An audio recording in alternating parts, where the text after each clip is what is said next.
Hey Nims and Rods, and welcome to another spiritual exercise we lately call the Tube, and that's what we got for you tonight. Sexism in the tech world, a finger gesture controlled ring, ethical robots, a YouTube hit becomes a big Hollywood production, a YouTube star becomes a huge reality TV star, the Social Watch, and more, but let's start with the White House. President Barack Obama, Vice President Joe Biden, Benicio del Toro, Steve Carell, and other stars all have made a message in the White House. Public service announcement: stop sexual assault across America. Here it is. We have a big problem, and we need your help. It's happening on college campuses, at bars, at parties, even in high schools. It's happening to our sisters and our daughters, our wives and our friends. It's called sexual assault, and it has to stop. We have to stop it. So listen up. If she doesn't consent, or if she can't consent, it's rape, it's assault. it's a crime. It's wrong. If I saw it happening, I was taught you have to do something about it. If I saw it happening, I speak up. If I saw it happening, I'd never blame her. I'd help her. Because I don't want to be a part of the problem. I want to be a part of the solution. We need all of you to be part of the solution. This is about respect. It's about responsibility. It's up to all of us to put an end to sexual assault. And that starts with you. Because one is too many. One is too many. The PSA uploaded to YouTube yesterday as part of the White House's new website, notalone.gov, a sexual assault resource page, and just one of the recommendations from the first report of the White House task force to protect students from sexual assault. Colleges and universities can no longer turn a blind eye or pretend rape and sexual assault doesn't occur on their campuses, Vice President Biden said as a 20-page report was released Tuesday. Right on, and come on guys, act like men, stop sexual harassment. And remaining on this important subject, the internet is buzzing right now with the latest, greatest, and potentially fake, we have to say, worst thing ever. Meet Code Babes, the stripping embodiment of everything that's wrong with tech culture today. Code Babes' premise is to make learning to code fun by giving you an extra special sexy time motivation. Every time you pass a quiz, your lady instructor will remove one piece of clothing as far as it takes to motivate you. Here's a peek. Hey, this is Cami Lee for CodeBabes.com. Want to learn to code, but you're having trouble paying attention? Welcome to your solution. All the other sites offer the same shit. We take gamification to the next level, offering real positive feedback like Pavlov's dog on crack. You want a badge? What? Do you work at Tchotchke's?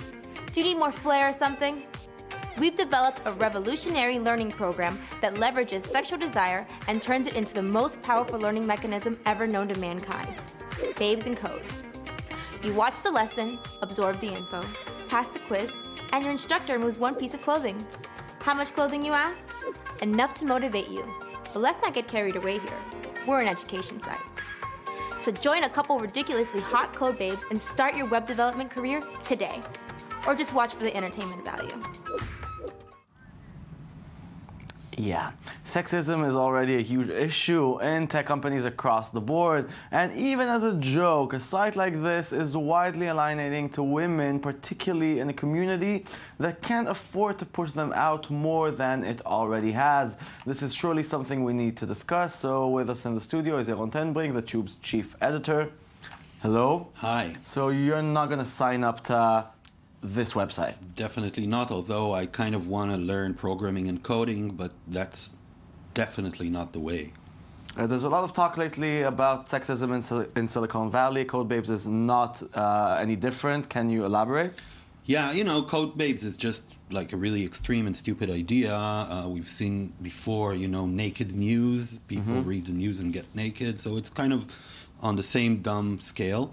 But Silicon Valley and the tech world in general is predominantly male. So women have a hard time getting in, and when they're inside, they're having a hard time generally because they're surrounded by men, and men have their jokes and men have their mentality, and it's like, you know, this kind of a closed boys club. There's this huge website called GitHub, It's for programmers and coders. They can upload their projects and get help from other programmers. And there was this huge story just last week where one of the employees, a woman, left the company saying she was sexually harassed. She didn't have enough proof to take it to court, but she said there's a whole culture of sexual harassment and minor sexual assaults within the company, and that forced the vice president of the company to quit.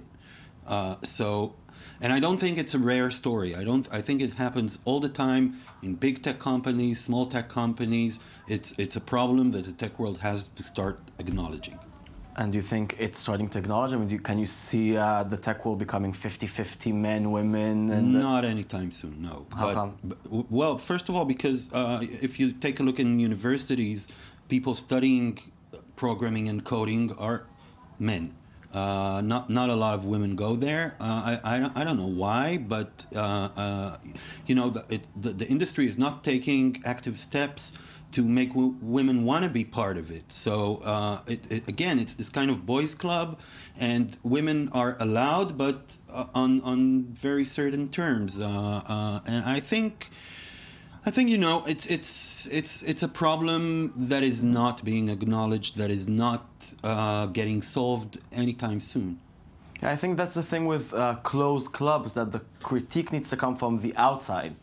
Yeah, I think responsibility has to come also from the inside, because sexual harassment, people are becoming more and more aware of what it means and what it is, but I think it's up to men to stop it. Women cannot stop it alone. I mean, and that's the nice thing we saw with the White House campaign in the previous video, where men are saying that, very manly men are saying that, and I think they're giving a really good example for others. And I like to see like a campaign like that with Mark Zuckerberg and other prominent tech world figures, men figures, will come out and say that, and who will also maintain a very strict policy within their companies against it. Okay, well, let's hope all that happens. Thank you very much. Thank you. Okay, now, as the song goes, if you like it, you should put a Bluetooth ring on it. Whoa. Now, meet the Nod. It's a ring, and it's designed to bring precise gesture control to TVs, phones, tablets, and even smartwatches. It has a built-in Bluetooth LED and sensors, letting it track your hand movement and even tell you how many fingers you're sticking out. You can also tap it to perform the equivalent of pushing a button on a more conventional input device. With Nod on your finger for a meager $149, you'll be able to jab your finger in the air to do stuff like play a game or select items in a smart TV's user interface. No need for diamonds, just say, I do.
Lovely. Now, for some people, the only thing scarier than a robot is a rude robot, but what if you could teach robots how to be polite or even ethical? Some experts believe robots can be trained to do the right thing.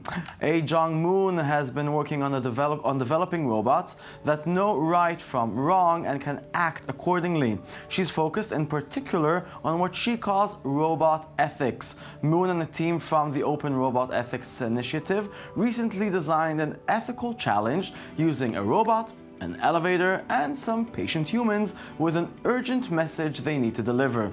To deliver it, both the robot and the human had to fight for their space in the elevator. One of the results of the experiment is that most people chose to engage in dialogue with the robot and ask him for the elevator. In other words, no one wanted the robot to just, well, stand there looking weird. The robot never pushed anyone out of the way. Instead, it announced it needs to the elevator. But if someone refused to get out, it simply waited for the next one. Better than most humans.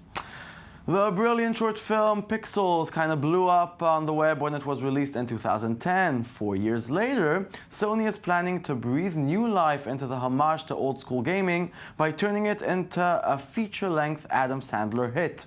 The short featured classic game villains like Donkey Kong and Space Invaders wreaking havoc in New York City, eventually turning it and the entire globe into one huge, you guessed it, pixel. The feature film will take the basic premise and add what passes for the plot. The film's also set to star Kevin James and Peter Dinklage, with direction from Chris Columbus. That's a good opportunity to check the original again.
Oh. And now, yet another YouTube sensation. Christina Grimmie, YouTube star, is nowadays a finalist on NBC's The Voice. On this week's episode, she transformed a song by rapper Drake into a beautiful piano ballad. Now the studio version of her performance has soared to number 4 on the iTunes top song charts. The Voice counts iTunes sales as votes, so things are looking good for her. Grimmie broke onto the YouTube scene in 2009 when she began uploading videos of herself performing cover songs on a keyboard in her bedroom with a Sonic the Hedgehog poster behind her. So let's look and listen. I got my eyes on you. Everything that I see, I want your heart, love, and emotion endlessly. I can't get over you. You left your mark on me. I want your heart, love, and emotion endlessly. 'Cause you're a good boy and you know it. You act so different around me. 'Cause you're a good boy and you know it. And I know exactly who you could be. Pretty. Since then, her videos have racked up nearly 270 million views and 3 million followers. We just want to ask, what does she need The Voice for? I don't know. Now, our new fave web series comes from Frank Lowe and the conversations he has with his son in the car. It's the best talk show out there. She gave you a kiss? Yeah. What? Are you kidding? Am I kidding? No, you gotta tell me about this. I didn't know she gave you a kiss. Oh, she has this because she loves you. She loves you, Daddy. No, she loves you, I think, buddy. Oh, Daddy. Oh, actually, I have the same cars as me. Oh, yeah? Yeah. Wait, actually, I want to talk more about this kiss. Oh, Daddy, we don't have enough time for that. Oh, we have plenty of time. You're always handsome no matter what. Even if you have 1 or 2 or 3 or 4 eyebrows, you're always handsome. Did you know that? Well, I just want to. Okay, but you know that you're always handsome no matter what, right? Oh, I don't like too much eyebrows. Okay, but you understand me when I say that no matter what, Daddy says you're very handsome. Do you understand? Well, I can't even use too much. But do you understand what I'm saying? Yeah. Okay. The next video shows hamsters eating burritos, and that's it. What more could we possibly ask for?